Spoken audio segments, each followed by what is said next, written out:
Assalamualaikum warahmatullahi wabarakatuh. Salam sejahtera bagi kita semua. Untuk pertemuan 6 kali ini, yaitu mata kuliah aplikasi basis data, kita akan membahas tentang studi kasus perpustakaan. Di mana di minggu ke-6 ini atau pertemuan ke-6 ini kita akan membahas pengerjaan studi kasus basis data perpustakaan yang nantinya akan dilengkapi dengan IRD dan LRS, di mana tujuan pembelajarannya diharapkan nanti mahasiswa mampu membuat rancangan studi kasus basis data. Kemudian mahasiswa mampu mengaplikasikan rancangan yang dibuat ke dalam fisik basis data. Nah, untuk kali ini kita akan membahas tentang studi kasus perpustakaan. Dan merupakan ini adalah contoh dari tugas proyek mata kuliah aplikasi basis data. Baik, kita bahas saja langsung mengenai apa itu IRD dan LRS. Baik, kita langsung masuk saja ke materi, yaitu tentang studi kasus perpustakaan. Di mana pada bab ini kita akan membahas mengenai studi kasus perpustakaan, dan tugas perpustakaan ini menjadi tugas proyek mata kuliah aplikasi basis data. Sebelum teman-teman mahasiswa menuangkan rancangan basis data ke dalam struktur fisik, terlebih dahulu teman-teman harus membuat dokumentasi dalam bentuk logiknya ya, berupa struktur basis data dengan menggunakan bantuan entitas relational diagram atau yang disebut dengan istilah IRD, dan logika relation struktur atau yang disebut dengan LRS. Sebelum kita membahas lebih jauh mengenai IRD dan LRS, alangkah baiknya kita perlu mengetahui komponen-komponen dalam penyusunan entitas relationship diagram. Biasanya diagram entitas relationship diagram ini langsung berhubungan dengan data flow untuk menampilkan konten data store. Bisa kita lihat pada contoh kasus entitas relationship diagram basis data perpustakaan, di mana ada bagian entitas, kemudian ada bagian relation, ada bagian atribut, di mana semua ketiga hal tersebut dapat membantu memvisualisasikan bagaimana sebuah data saling terhubung dan berguna untuk mengkonstruksi basis data relasional. Saat kamu ingin memulai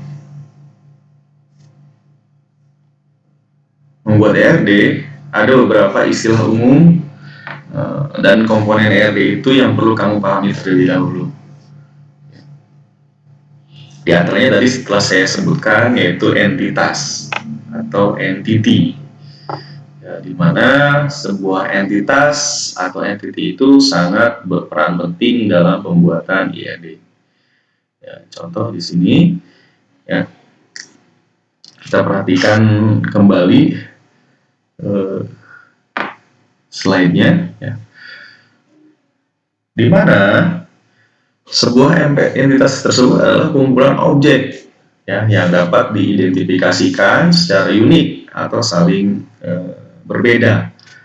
Simbol dari entitas biasanya digambarkan dengan persegi panjang. Selain itu ada juga entitas lemah yang dilambangkan dengan gambar persegi panjang kecil di dalam persegi panjang yang lebih besar. Nah, disebut entitas lemah karena harus berhubungan langsung dengan entitas lain, sebab dia tidak dapat teridentifikasi secara unik. Nah, lalu komponen lain selain entitas yaitu atribut. Nah, atribut Yang bulat-bulat ini namanya atribut ya. Nah, atribut ini mempunyai elemen yang berfungsi untuk mendeskripsikan karakteristik dari entitas tersebut. Nah, biasanya key atribut atau atribut kunci merupakan hal pembeda dari atribut dengan entitas. Gambar atribut tadi diwakili oleh gambar bulat atau elips ya, lebih tepatnya simbol elips yang terbagi menjadi beberapa jenis, yaitu key atribut atau atribut kunci, kemudian nanti ada atribut multi value ya, atribut komposit atau gabungan, dan atribut derivatif atau atribut yang dihasilkan dari atribut lain. Nah, contoh di sini atribut kuncinya ini adalah gambaran secara global ya. Nah, atribut kunci di sini contoh di entitas buku ini terdapat satu buah key atribut, yaitu namanya ID buku. Di entitas katalog buku juga terdapat satu buah key atribut, yaitu ID katalog. Ya, di anggota juga di sini sebagai atribut. Key atributnya adalah ID anggota. Nah, atribut-atribut ini saling berhubungan satu sama lain, dan ini merupakan pembeda antara atribut dengan entitas. Kemudian ada dinamakan dengan relasi. Relasi ini adalah hubungan antara jumlah entitas yang berasal dari himpunan entitas yang berbeda. Gambar relasi ini diwakili oleh belah ketupat. Relasi juga terbagi menjadi beberapa jenis. Ya. Nah, di sini relationship ya, hubungannya itu ada yang one to one, kemudian one to many, many to many. Kalau di modul ya, ini bisa dilihat dari simbol M, many, simbol satu to one. Berarti relationship-nya di sini adalah one to many, atau misalkan di sini many to many, and ini many ya, one to many. Nah, hal ini mungkin menjadi sebuah gambaran relasi ya, di mana one to one itu setiap entitas hanya bisa mempunyai relasi dengan satu entitas lainnya. Contohnya siswa dengan nomor induk siswa. Kemudian one to many, hubungan antara satu entitas dengan beberapa entitas. Contoh guru dengan murid, dan murid dengan guru, itu mempunyai hubungan one to many. Kemudian many to many, setiap entitas bisa mempunyai relasi dengan entitas lain. Contoh siswa dengan ekstrakurikuler. Nah, ini menjadi sebuah syarat untuk aturan main daripada ERD. Kemudian ada garis juga ya, garis atau flow. Ini adalah garis yang menghubungkan antara atribut untuk menunjukkan hubungan entitas pada diagram. Di sini ada garis. Nah, garis ini menunjukkan bahwa adanya hubungan ya, antara entitas dengan relation, kemudian dengan relation dengan atribut. Nah, ini aturan main yang perlu teman-teman perhatikan. Contoh di sini, satu katalog buku memiliki banyak buku, ataupun sebaliknya, satu entitas buku memiliki banyak entitas buku memiliki satu entitas katalog buku, di mana entitas buku terdiri dari atribut ID buku sebagai key atribut, kemudian judul buku, atribut judul buku, atribut penerbit, atribut tahun terbit, atribut pengarang, ya. Dan atribut dari katalog ini berasal dari relationship di entitas katalog buku.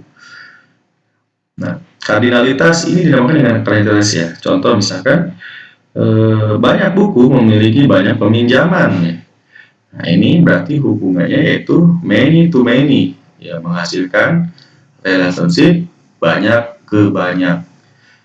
Begitu juga dengan anggota. Satu anggota hanya melakukan banyak peminjaman. Satu entitas anggota melakukan banyak peminjaman. Nah, ini termasuk hubungan atau kardinalitas one to many. Ya, itu mungkin penjelasannya. Kemudian bagaimana cara membuat IRD yang baik? Yang pertama harus ada identifikasi entitas, di mana ini adalah langkah pertama untuk mengidentifikasi semua entitas yang akan teman-teman gunakan. Nah, entitas itu ditulis persegi panjang, tadi sudah saya jelaskan. Kemudian identifikasi dan deskripsikan relasi entitas. Cara dua entitas yang sekiranya mempunyai hubungan ya, jika sudah ditemukan, nanti buat garis keduanya. Selanjutnya bagaimana kedua entitas tersebut saling berhubungan. Kamu nanti bisa membuat simbol relation. Nah, jangan lupa menambahkan atribut, kemudian penuhi diagramnya. Seperti itu ya. Kemudian kita bahas mengenai LRS atau Logical Relationship Diagram. Nah, ini LRS daripada penjabaran dari IRD tadi. Apa itu LRS sebenarnya ya? Setelah menggambarkan IRD diagram, selanjutnya kita akan mentransformasi IRD diagram tersebut ya ke Logical Record Structure atau LRS. Aturan-aturan yang berlaku untuk mentransformasikan IR diagram ke LRS adalah yang pertama, setiap entitas itu akan diubah ke dalam bentuk sebuah kotak ya, dengan nama entitas berada di luar kotak tersebut dan atribut berada di dalam kotak. Nah, ini contoh entitas buku ya kan, atributnya di luar, ID buku, ID katalog, judul buku, pengarang atau begitu juga dengan entitas-entitas yang lainnya. Kemudian sebuah relasi terkadang disatukan dalam sebuah kotak bersama bernama itu entity ya, atau entitas. Ya. Nah, terkadang bisa juga secara terpisah dalam sebuah entitas tersendiri. Nah, aturan-aturan di atas itu sangat dipengaruhi oleh elemen-elemen yang menjadi titik-titik perhatian utama pada langkah transformasi, yaitu tadi kardinalitas. Atau istilahnya cardinality, one to many, many to many, atau one to one. Nah, ini menjadi sebuah aturan main ya, bahwa IR diagram itu selanjutnya kita transformasikan ya ke dalam LRS tadi. Nah, seperti contoh di sini di slide ini itu